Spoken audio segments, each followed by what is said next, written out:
वो बोलता है कि the pair ammonia and BH3 is isoelectronic with NH3 और BH3 किसके साथ आइसोइलेक्ट्रॉनिक है?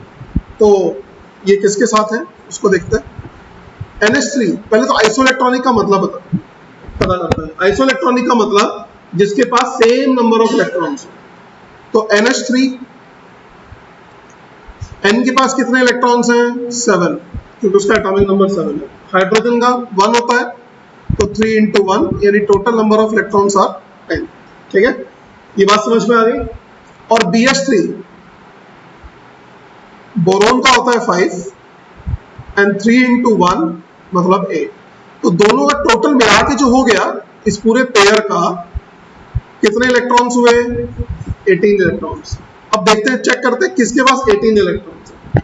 अगर मैं B2H6 की बात करूं तो बोरोन के पास कितने इलेक्ट्रॉन्स हैं? 5 into 2, और हाइड्रोजन के पास होता है 1, तो 1 into 6, तो ये हो गया 16। मैच नहीं कर रहा है, ये आंसर नहीं हो सकता।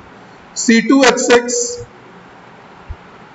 कार्बन के पास होते हैं 6 into 2 plus 1 into 6, 18 आ गया, मैच कर गया।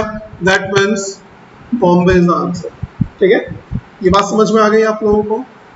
ओके, नेक्स्ट बोलता है in Rutherford scattering experiment which of the following does not happen. कौन सा वाला नहीं होता है?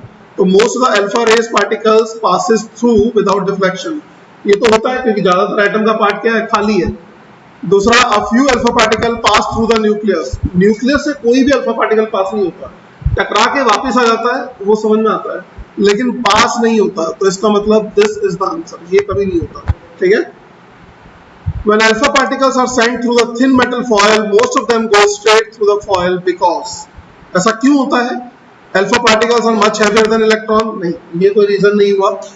Alpha particles are positively charge, ये भी कोई रीजन नहीं हुआ। Alpha particles move with high velocity, ऐसा भी नहीं है। Most part of the atom is empty, इससे ज्यादातर अल्फा पार्टिकल कैसे होते हैं? सीधे निकल जाते हैं। ठीक है, तो दिस इज द आंसर। ये बात समझ में आ गई आप लोगों को? कोई डाउट किसी बच्चे को?